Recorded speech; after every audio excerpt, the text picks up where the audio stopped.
وقت کے سفر کرنے والا ٹیڈی بیئر، تاریخ کے سفر کا ایک سفر۔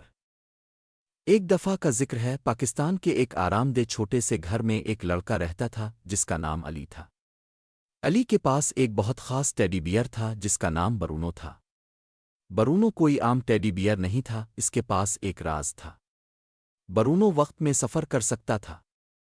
علی نے ایک دن یہ راز اس وقت دریافت کیا جب برونو اچانک اس کے بستر سے غائب ہو گیا، اور چند منٹ بعد واپس آیا تو اس کے پنجے میں قدیم روم کا ایک چھوٹا چمکدار سکہ تھا۔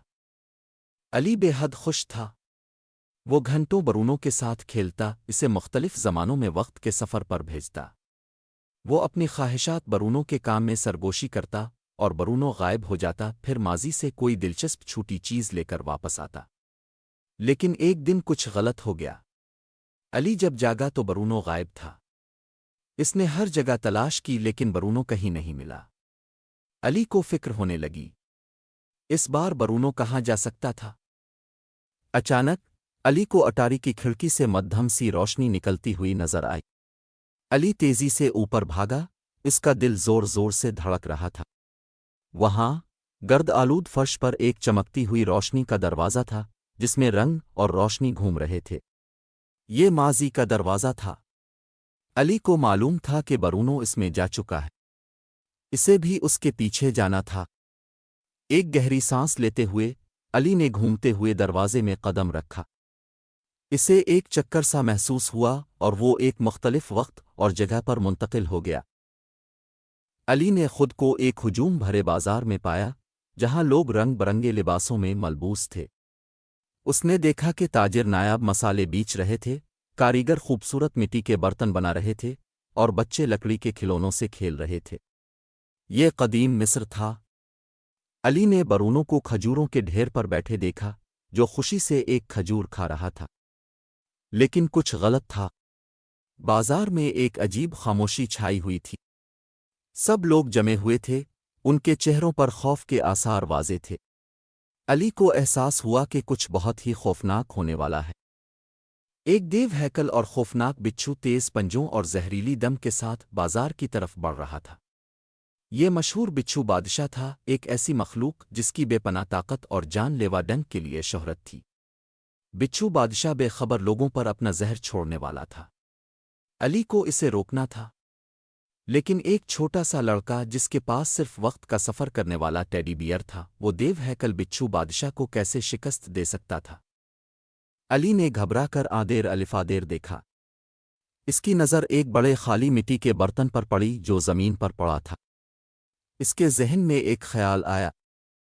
اس نے فوراً برتن اٹھایا اور بچھو بادشاہ کی طرف بھاگا۔ برتن کو اپنی ڈھال کے طور پر سامنے رکھتے ہوئے وہ چیخا، اے بچھو بادشاہ، میرے پاس تمہارے لیے ایک تحفہ ہے۔ بچھو بادشاہ نے تجسس سے قدم روک لیا۔ علی جانتا تھا کہ اسے فوراً کچھ کرنا ہوگا۔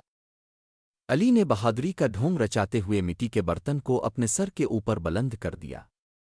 وہ زور سے بولا، یہ پورے مصر کا سب سے قیمتی خزانہ ہے، دیوتاؤں کا تحفہ۔ بچھو بادشاہ برتن کی چمک دمک میں گم ہو کر آہستہ آہستہ علی کی طرف بڑھنے لگا۔ علی نے تیز حرکت کرتے ہوئے برتن بچھو بادشاہ کی طرف پھینکا۔